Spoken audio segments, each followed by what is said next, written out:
Bonjour à tous, bienvenue encore sur cette chaîne. Pour ce matin, nous allons lire dans le livre de Actes 3, le verset 19. Répentez-vous donc et convertissez-vous pour que vos péchés soient effacés. L'amour de Dieu pour nous est tellement grand. Son désir est pour nous que nous soyons toujours heureux, épanouis et que nous marchions dans sa volonté.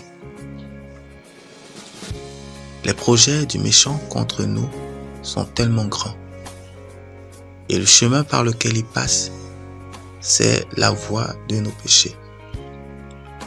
Lorsque nous nous livrons à la chair pour vivre par les convoitises de la chair, nous nous exposons aux manipulations, aux attaques de l'ennemi.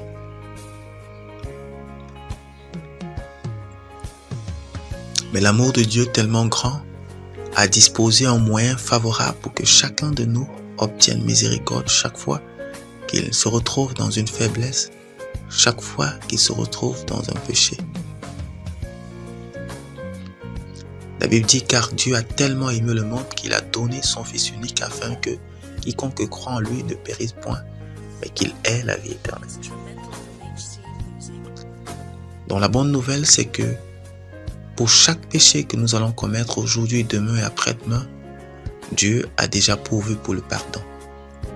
Tout ce qu'il attend de nous, c'est la repentance. Et la véritable repentance qui signifie « je demande pardon ». Oh, on commencera plutôt par « je regrette »,« je demande pardon » et « je décide d'abandonner ». C'est un choix que nous faisons d'abandonner ce que nous faisions de mal pour retourner à Christ, pour faire sa volonté. Et lui, il a disposé dans son sang pour nous laver et nous purifier de tout péché. Donc peu importe le péché que tu as commis, peu importe le mal que tu as fait, le Seigneur Jésus est disposé à pardonner. Il n'y a aucun péché caché, il n'y a aucun péché qui puisse lui résister, il n'y a aucun péché pour lequel il puisse s'empêcher de te pardonner. Imaginez qu'il accepte lui-même de quitter le ciel pour venir mourir pour toi et moi. Est-ce qu'il y a quelque chose qu'il laissera comme limite entre lui et nous en termes de péché? Non. Tout ce qu'il attend de toi et de moi, c'est que nous demandions pardon. Et lorsque nous nous repentons, le Seigneur restaure tout. C'est comme quelqu'un qui avait un vêtement blanc et qui l'a sali. Lorsqu'il le trempe dans le sang de Jésus, le vêtement ressort propre, sans faute, sans tache. Et lorsque l'ennemi viendra pour réclamer la personne, il trouvera tout simplement que la personne est sans faute, qu'il n'y a plus de raison de condamnation. Donc pour nous ce matin, il est question de renoncer au péché, de renoncer à quelque chose qui pourrait être un blocage pour la faveur de Dieu dans notre vie, dans nos entreprises, dans nos activités. Maintenant, nous allons nous poser quelques questions. Qu'est-ce que je fais qui est contraire à la parole de Dieu, à la pensée de Dieu pour ma vie? Quelles sont les actions, les attitudes qui s'opposent à la volonté de Dieu dans ma vie? Pour cela, nous allons nous examiner profondément pour chercher à savoir qu'est-ce qui me pousse à faire cette chose-là? Quelle est la chose que je nourris en moi qui permet à ce que ce péché puisse continuer de se reproduire autant pour moi? Et une fois que nous avons retrouvé la cause, ce qui est à l'origine du péché, nous pouvons maintenant nous tourner vers Dieu pour demander pardon et renoncer à cette cause-là, à ce que nous avons trouvé en nous qui autorisait au péché d'avoir raison ou de se manifester. Et puisque le Seigneur nous a pardonné, une fois que nous lui avons demandé pardon, parce que l'autre piège dans lequel nous tombons souvent, c'est que Dieu pardonne, mais nous choisissons de rester dans la culpabilité. Dieu est miséricordieux. Nous sommes des soldats. Un soldat, quand il est en guerre, lorsqu'il reçoit une balle, s'il peut se relever pour continuer le combat, il se relève et il continue le combat. S'il reste à terre, l'ennemi l'achève. Donc quand nous tombons par un péché, tout ce que le Seigneur attend, c'est la repentance et non la culpabilité. La culpabilité n'est pas de Dieu, mais le regret et la repentance est de Dieu. Et lorsque Dieu pardonne, en principe, il répand sa paix dans le cœur.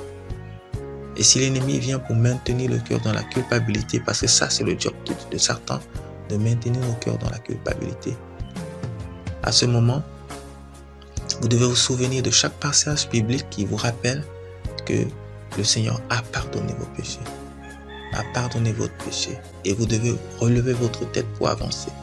Un soldat ne reste pas couché pendant longtemps. Autant qu'il peut se tenir debout, parce qu'il y a plusieurs balles qui arrivent encore. Il se tient debout, il continue la bataille. Alors, relevez-vous comme un bon soldat. Avancez. Nous allons passer donc quelques minutes dans la présence de Dieu en prière pour implorer son pardon, pour implorer sa miséricorde et pour nous lever pour avancer parce que devant, il y aura encore de plus gros combats.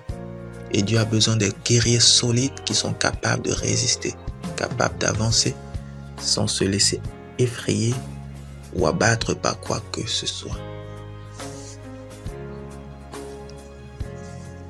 Notre Dieu, nous te bénissons parce que tu as pourvu pour notre salut. Nous te disons merci parce que tu as disposé pour nous le sang de Jésus-Christ pour qu'une fois qu'un péché est commis, nous puissions nous repentir et obtenir ton pardon et ta miséricorde. En cette journée, nous voulons compter sur ta grâce pour que tu nous donnes déjà la force de dire non à toute tentation qui se présentera à nous.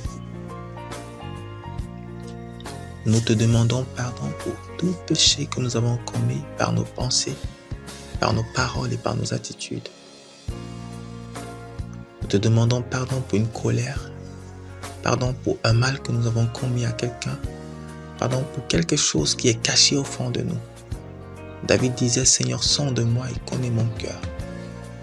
Connais si je suis sur une mauvaise voie et ramène-moi sur la voie juste. Ce matin, nous te le demandons aussi, sonde nos cœurs. Y a-t-il quelque chose de caché en nous? Y a-t-il quelque chose que nous faisons sans que nous ne nous rendons compte? Nous demandons pardon. Et nous prions pour que ton esprit amène cela en suspens dans nos vies, pour que nous ne puissions plus ignorer ce péché, mais qu'au contraire nous puissions nous repentir sous ta main puissante et forte pour obtenir miséricorde. Nous te bénissons parce que ce matin tu nous pardonnes, parce que ce matin tu nous restaures, parce que ce matin tu nous donnes d'avancer avec assurance, avec confiance. Merci parce que nous résisterons au piège de l'ennemi. Merci parce que nous serons encore plus forts aujourd'hui. Merci parce que ce péché, ce piège par lequel l'ennemi nous retenait attachés est brisé. Nous prenons autorité contre les forteresses sataniques qui motivaient ce péché en nous. Nous prenons autorité contre toute racine de péché que l'ennemi utilisait pour nous maintenir dans une culpabilité quelconque. Nous confessons ton règne. Nous confessons ta victoire. Nous confessons ta domination sur toutes ces choses-là. Dans le nom précieux et merveilleux de Jésus-Christ. Merci parce que tous ceux qui tournent vers toi leur regard ne sont privés d'aucun bien. Nous ne serons privés d'aucun bien durant toute cette journée. Au contraire, nous verrons ta gloire.